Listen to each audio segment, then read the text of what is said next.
As the years passed, one way and another, we got better and better shots, and in the process I had some memorable encounters.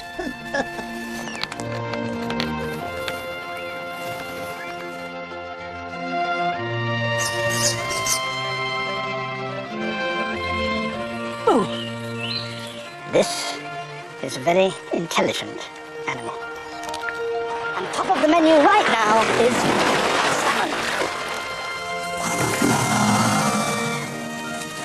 I think that was pretty clear.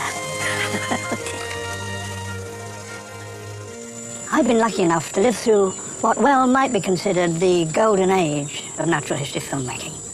Almost every year, it seemed, we found some new way of revealing new things about the natural world. In the 1950s, much of the wildlife of the planet was still unfilmed, even unknown. And in the following 60 years, a succession of technical innovations enabled us to reveal more and more of the natural world in increasing detail.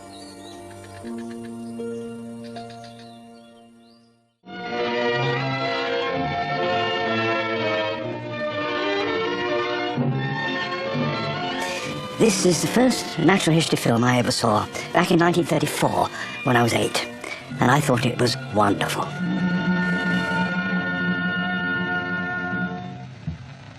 Ladies and gentlemen, let me put you out of your misery at once. You are not going to see me for long. Although I'm inviting you to come on this trip with me, you will only see me occasionally. The man in the pith helmet is Cherry Kearton, one of the first people to try and capture the lives of wild animals on film. There are 5 million penguins on this island, which are called the jackass penguin. I'm always polite to animals, and as I intend to stay with the penguins for several months, I am naturally adopting my most friendly manner. Kearton travelled around the world filming wild animals that, of course, had never been filmed before. His approach was hardly scientific, but nonetheless, he was very entertaining. His sister, a typical flapper, not content with being one of the fair sex, wants to join the air sex, but resigns herself to just a flip here, a flap there, and a flop in between. For all its obvious flaws, Kearton's films captured my childish imagination and made me dream of travelling to far-off places to film wild animals. My first natural history series, Zoo Quest, recorded the progress of animal collecting expeditions arranged with the London Zoo and brought to the screen places and animals that had never before been seen on television or in the cinema, come to that. One targeted the largest lizard in the world, which lived on the small Indonesian island of Komodo. Few people had heard of it, and in Indonesia no one seemed very sure where the island was. Eventually, we set off with a fisherman who said that he did, but after a couple of days at sea, I had my doubts. I said to the captain, "You haven't been to Komodo before, haven't you?" And he said, "Belum." And I didn't know what Belum meant, so I had to go down into the cold and find my Indonesian dictionary. I looked up Belum and it said, "Not yet." So it was clear he didn't know the way. After a week at sea, and having survived encounters with coral reefs and whirlpools, we arrived at what I thought must be Komodo. And I remember wading ashore across the coral lagoon and finding a tiny little village and saying, "Excuse me, but is this Komodo?" And they, yeah, Komodo, that was okay. The locals recommended that we should use a dead goat as a bait. Once in the bush, we began to build a trap using materials gathered from nearby. And now, all we had to do was to wait. There was a rustle in the bush, and there was the dragon. Our first sight of this magnificent monster. To my surprise, we were looking out at the trap, and I heard a noise behind me. I turned around, and there was the dragon. That was taken at that particular moment, looking at me straight in the eye from only about a couple of yards away. And I looked at it, and it looked at me, and I thought, well, at least I might take a photograph. So that was the photograph I took of him. And then, eventually, he rather wearily heaved himself up and strolled round us and went down into the dry riverbed where we'd made the trap.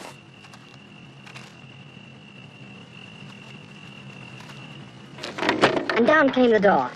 Hastily, we piled boulders on the door so that he couldn't lift it up. We'd got him. During the days of ZooQuest, travelling to far-flung locations took weeks. But 20 years later, when I embarked upon the biggest natural history series ever attempted, international air travel made things much easier.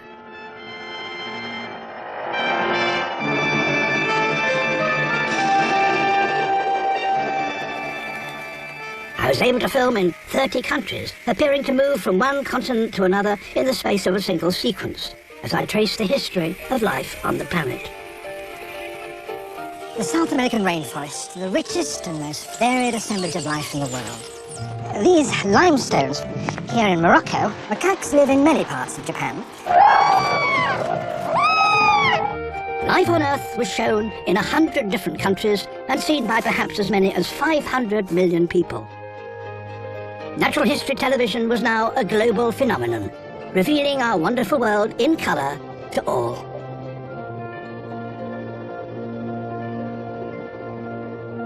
During the series, we made full use of both colour and scuba gear to help show the underwater world as never before. One of the problems with underwater films, of course, was that you can't talk underwater. Most of the time, if you've got a breathing apparatus on your back, you've got something in your mouth. But Alistair, one of my producer colleagues, was very keen that we should try and introduce the presenter talking to camera underwater. There was a wonderful new invention called the bubble helmet. This is it. And you can put a microphone in one side of it.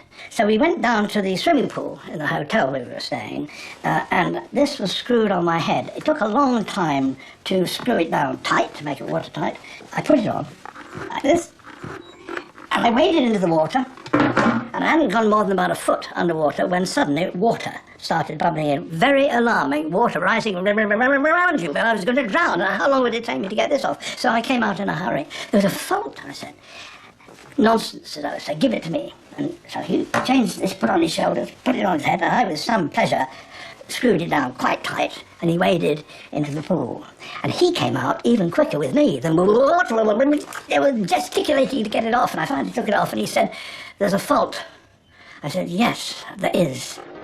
So I happily left the helmet behind and reverted to my old mask and scuba gear when it came to my next underwater assignment, to reveal the extraordinary social behaviour and intelligence of dolphins. They're full of curiosity. They play with odd things they find, such as twigs, and swimming among them leaves you in no doubt that they are highly intelligent. They will even mimic you as you spin or hang in the water.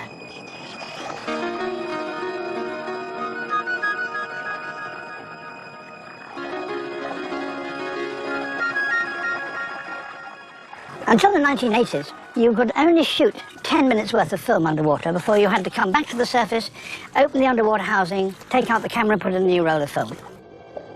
But then video cameras solved that problem. Videotapes ran for 30 minutes, and now at last we had the chance of properly recording animal behaviour underwater. In addition, video cameras were far more sensitive, so we could record at much lower light levels, making artificial lights unnecessary. It was a huge breakthrough for underwater filming and crucial to the success of the Blue Planet series. Now it was possible to record for the first time marlin hunting.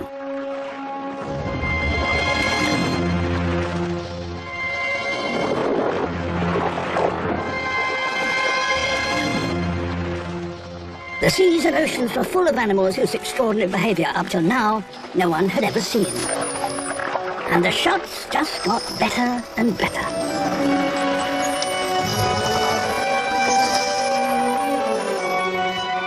Cameramen could now stay underwater long enough to capture every moment of the action and be in the right place at the right time for the most dramatic events.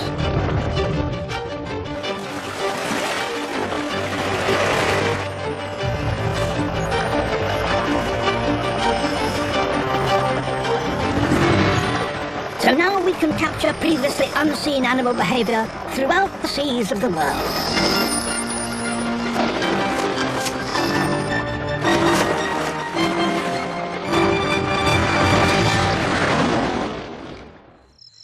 On land, it had, until now, been impossible to film animals behaving naturally at night, when most mammals are active.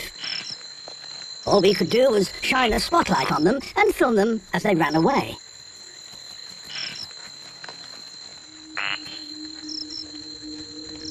And it was the same problem wherever animals lived in darkness. Caves are fascinating places, but difficult places to work in. When I first came here to this one in Gomanton in Borneo back in 1972, we had to bring a lot of lights with us in order to film the many millions of birds and bats that live in here.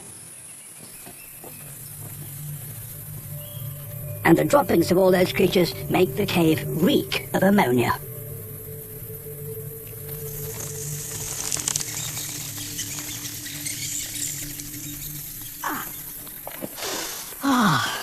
The smell brings it all back to me. When I was here 40 years ago, the director said there's a pile of droppings at the far end of the cave which goes right up the roof. Why don't you climb up to the top? And when I got to the top, he shouted, "Say something." So I tried. And what it is bats packed tight on the roof here.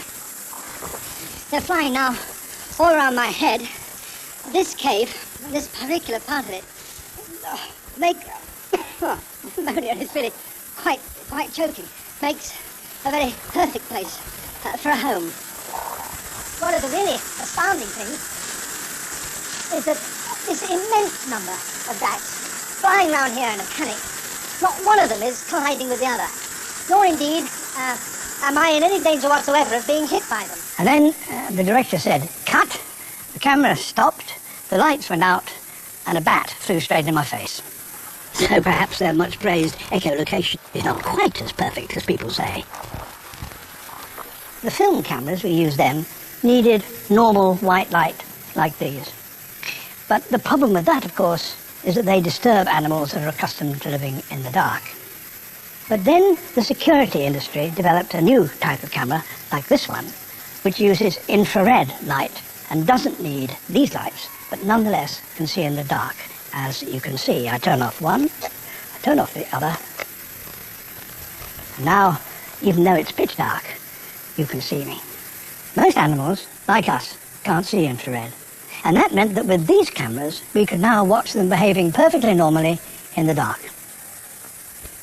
And that revealed some extraordinary behavior, and also led to one or two pretty uncomfortable moments. Lions are mostly active at night and seldom roar during the day. We tried to persuade them to do so with the help of scientists by playing back the roar of a strange lion to a resident pride.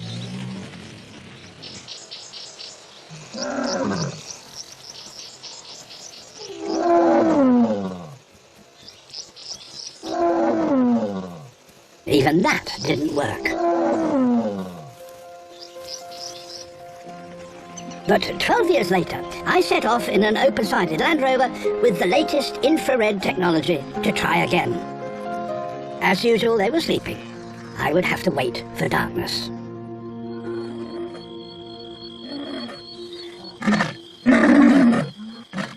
We drive up, I go on one side, the camera goes on the other, and the lion starts roaring. But the problem is, I can't see where it is. I can't even see where the camera is. Cue, says the producer. So I start trying to say my piece, trying not to be too frightened of this lion, which is somewhere in the blackness, as far as I can make out, within a couple of yards of me, and no side on the Land Rover. And I then had to do my piece to camera, looking around to see where on earth the camera was. And now in the darkness, there are a number of them roaring just around here. There too, I know, within 3 or 4 yards of where I am now. And there's a third, perhaps 20 yards over there, though it's difficult to tell because it's pitch black. Those are not aggressive roars, they are communication roars, but they are quite enough to chill the blood in the blackness of the night.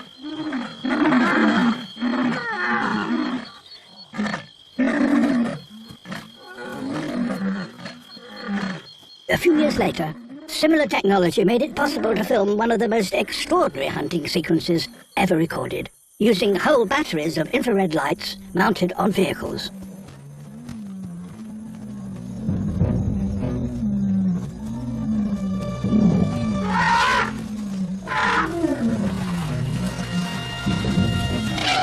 solitary lion stands no chance. But the whole pride is here. There are 30 of them, and they're specialist elephant hunters.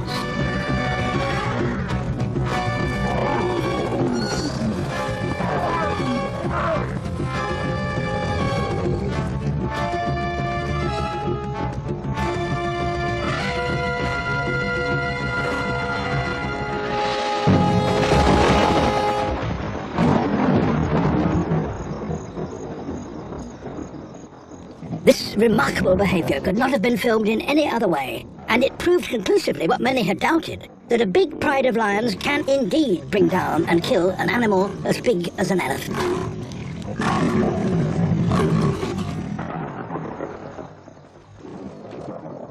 Other cameras were developed that worked simply by concentrating what little light comes from the stars and the moon. And we used such a starlight camera to record an encounter I had with a wonderful New Zealand nocturnal bird, the kiwi. We heard of a place where kiwis came out of the bush and walked along the beach looking for sandhoppers. Now they find their way by smell, so I thought, how can I conceal myself? So I lay on the tide line where all the rotting seaweed was lying around.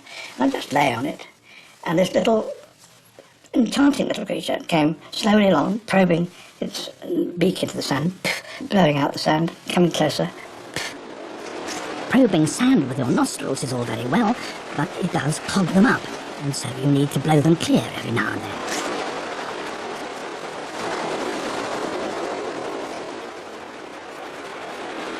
Its sense of smell is so acute, it can pick out the largest, juiciest hoppers deep in the sand without even seeing them.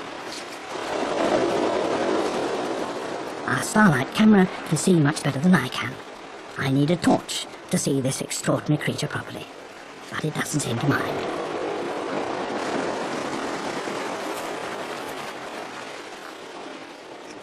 He comes right up to me because his eyes are very small. He can, even poor eyesight, putting it mildly, but he can smell. But he didn't, because the seaweed was even stronger smelling than me.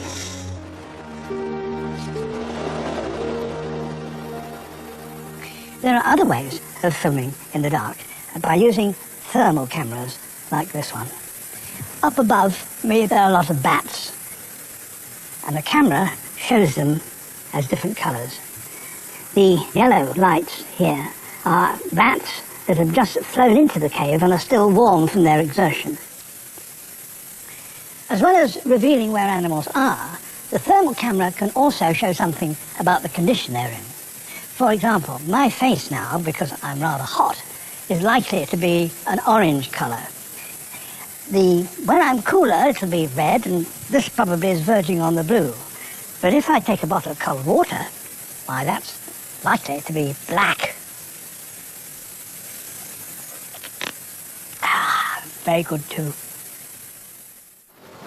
Thermal cameras also proved useful in the Galapagos to demonstrate some of the remarkable physiological adaptations of reptiles.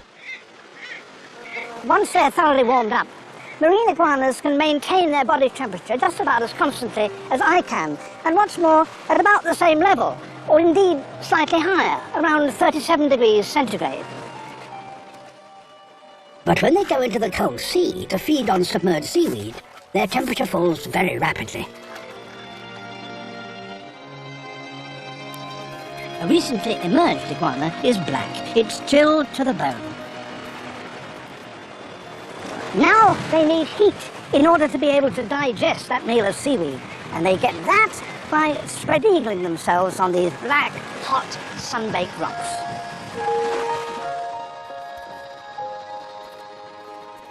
So thermal cameras reveal just how skilled reptiles are at harnessing the power of the sun.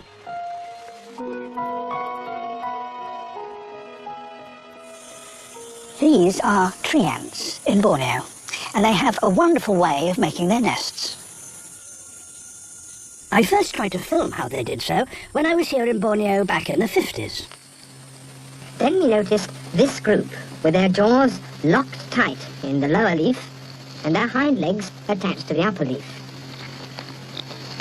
The colony is constructing a new nest, and these patient workers are holding two leaves of the future nest in position, so that other members can fasten them together to form the outer wall of their new home. To get those shots, we had to tear apart the nest to get the ants to work out in the open. These days, we can do better than that. This is an optical probe that I can make move forwards or backwards, and even from side to side. And so with that, you can go into the nest and get shots of the ants behaving totally naturally.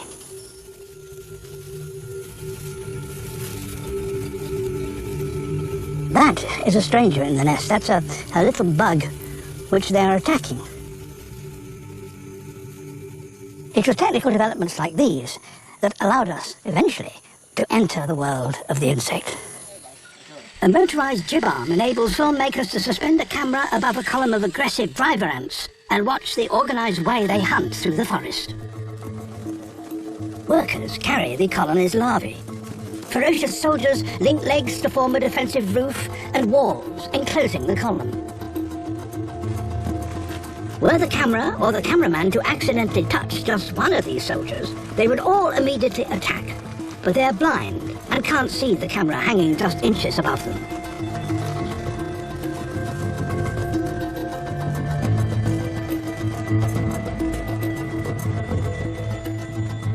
So we can track along with them as the army takes its prey back to the bivouac where the Queen is waiting. Wildlife filmmaking can take a lot of patience.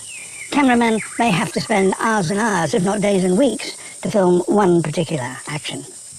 But that can be helped using modern security technology. And we used such technology to get a shot of something that, as far as I know, had never been filmed before in the wild. Rattlesnakes hunting. Scientists working in New York State had implanted radio transmitters in a group of rattlesnakes so that each could be found using an aerial. There is. The camera crew placed remotely controlled cameras and infrared lights next to a snake lying in ambush. The cameras were attached to motion detectors that would turn them on if anything moved in their field of vision. The following night, I checked the replay.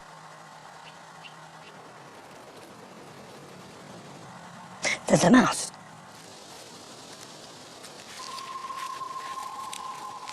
It's pitch dark, and the mouse clearly has no idea that the snake is there. But the snake is well aware of the mouse. It is worked out that that is the path along which the mice run. Oh my goodness! That's a dead mouse, all right. So it was that technology designed to keep burglars out of our homes enabled us to record the rattlesnake's hunting strategy in the wild.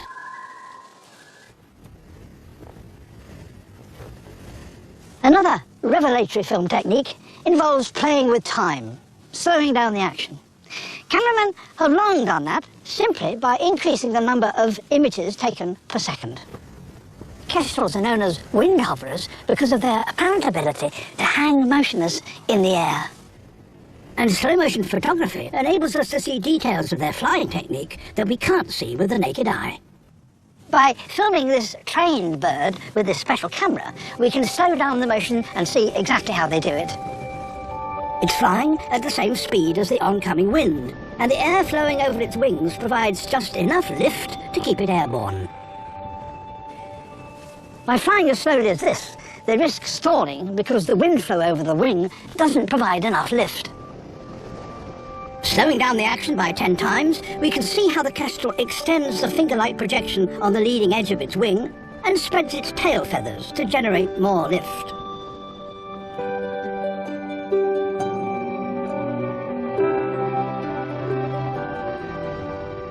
One of my favourite slow-motion moments was when I was able to fool a lovesick hoverfly with a pea shooter.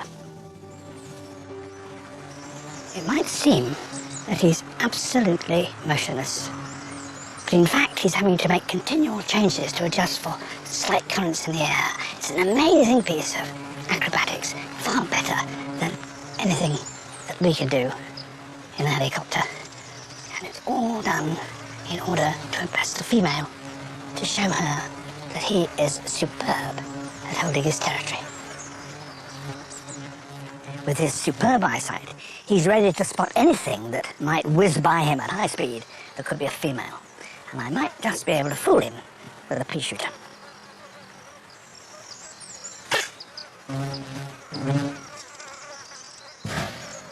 By watching his response, slowed down by about 50 times, it's clear that the male is indeed so hiked up that he will pursue any fast-moving object that comes near him in the hope that it might be a female. Those poor males must have been exhausted by the time I finished with them. By combining the best macro lenses with digital slow-motion cameras, we were able to reveal the extreme athletic prowess of some even tinier creatures. These springtails, as their name suggests, have a rather novel way of jumping.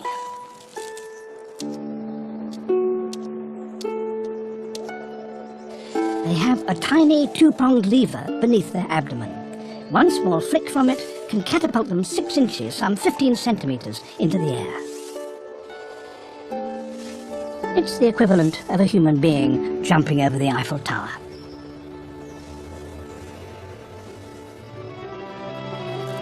So, with slow-motion cameras, we can watch actions and distinguish details that are impossible to see with the naked eye.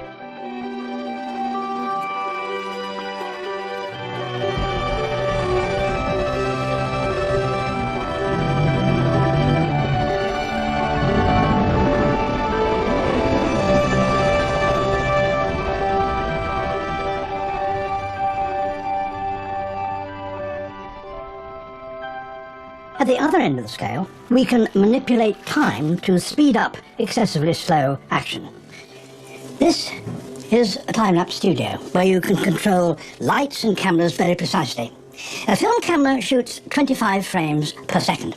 But if you modify one so that it only shoots 1 frame per second and then show the film at normal speed, well then you increase the speed of action by 25 times. And as the sophistication of time-lapse photography has increased, so we've been able to show that plants can be as competitive and as aggressive as many an animal.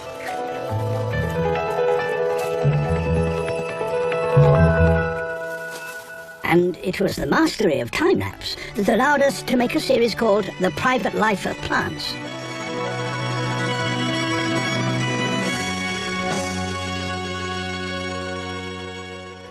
Condense 3 months into 20 seconds, and the desolation of winter quickly warms into the riot of spring.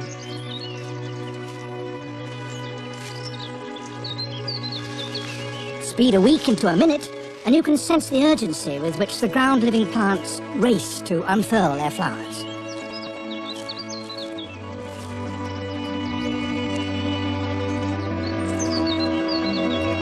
Of all the woodland plants, the humble bramble is one of the most aggressive. It waves its shoots agitatedly from side to side, as if feeling for the best way forward.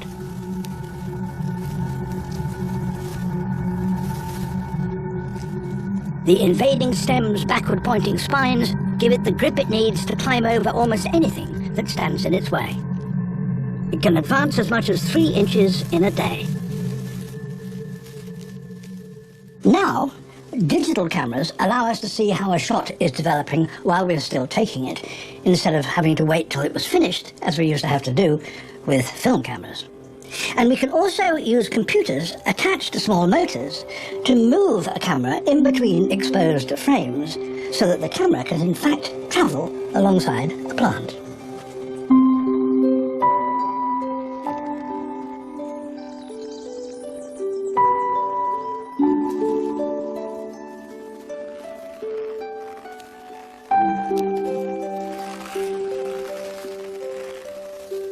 Using this new technology, it became possible to condense the arrival of spring in a woodland into a few seconds.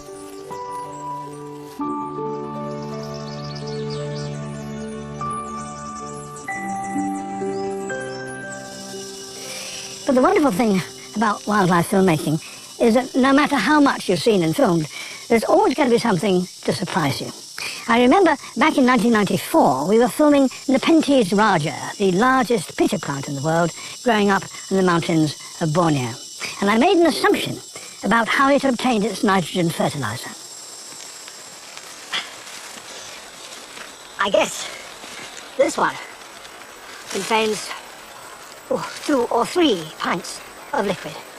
It's so big that it catches not just insects, but even small rodents.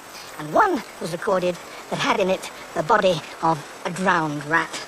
So if ever there was a carnivore among plants, this is it. But I was wrong.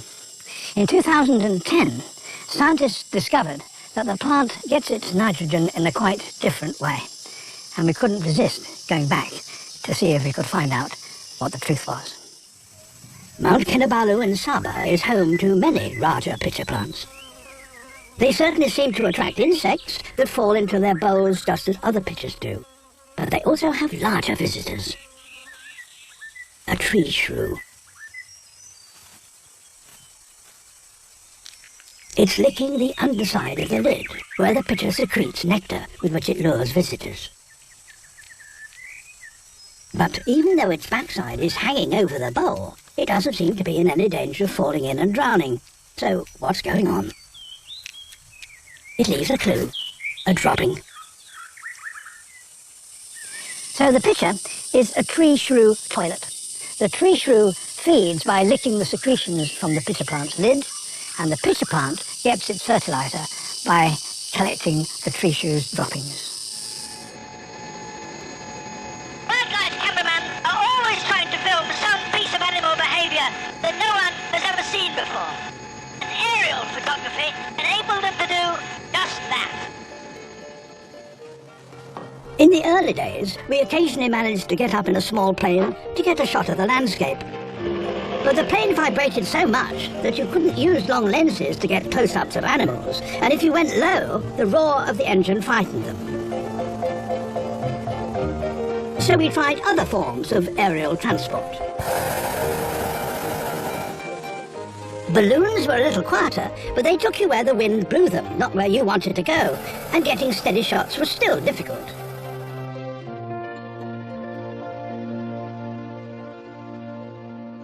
Wasn't until the invention of a kind of mount that could hold the camera almost miraculously free of vibration that it was possible to use the long lenses necessary in order to film animals from a height when they didn't even know you were there. It's almost impossible to follow a wild dog hunt at ground level through the treacherous swamplands of the Okavango Delta in Africa. But the Planet Earth series used a helicopter with a new stabilizing mount that kept the camera vibration-free, and you could get close-ups from so high up that the animals below didn't know you were there. They go, they're racing. Coming on them, where are they? 3, 4 dogs all spread up. Tighten up as much as you can. By intercutting aerial shots and shots from the ground, we could show how the dogs worked as a team, with fresh animals joining the hunt to harry their prey and cut off its escape. This new perspective gives us the big picture, helping us to understand behavior we could only see fragments of before.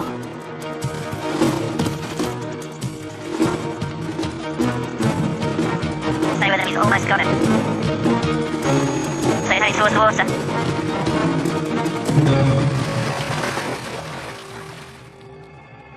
Oh, the clock's getting into it, father.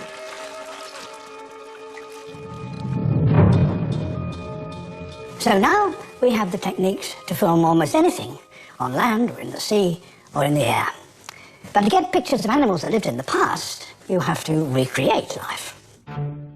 In the early days, our attempts were pretty crude. We used solid models of extinct fish placed in swamps to show the arrival of amphibians on land. We moved on to line drawings of dinosaurs, and I even appeared alongside one. It's easy to imagine some 12-foot species of plesiosaur like Dimetrodon lying basking on the rocks in the early morning sun. And then we began to animate the drawings, but not very realistically. It could take the advent of computer animation to make them move like real animals. We wanted to use these new computer techniques to bring to life a moa, the giant extinct ostrich-like bird of New Zealand.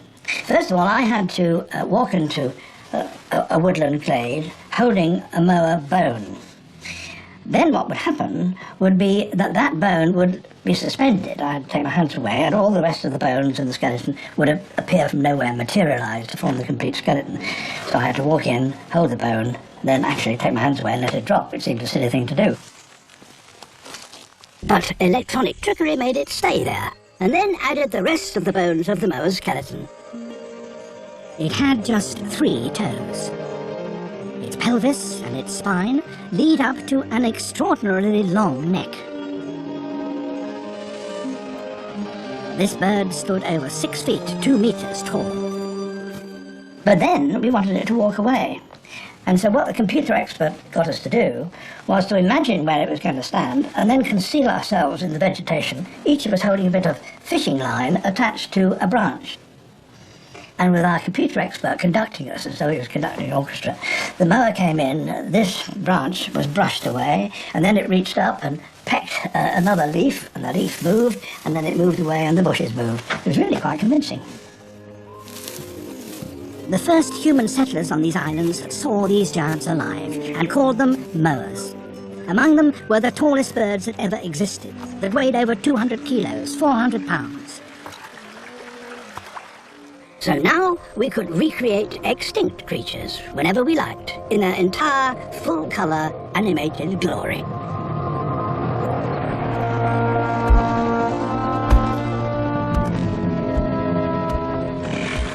A succession of technological advances has certainly changed the way we make natural history films.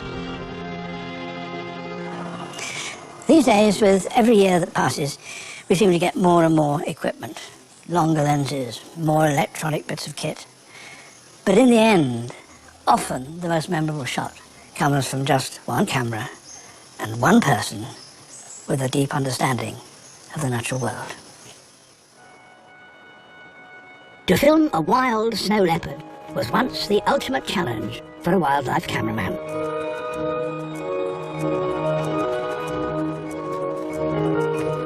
Doug Allen went to the Himalayas to attempt to do what so many cameramen before him had tried but failed. I guess this is where you can see it really starts. We're up here in snow leopard country. You look around and anywhere, anytime, you might just see it. These are big, big mountains, and there are not many snow leopards. Nevertheless, Doug took to his hide and waited. This is tedious stuff. Not a sign. If you got just a little bit of a hint, a wee bit of a sighting, now and again your spirits would be lifted. But right now, I'd swap a little bit of this animal's charisma for a little bit more visibility. And things didn't improve even after 2 weeks. Yeah, of course, it's boring. It's boring as hell.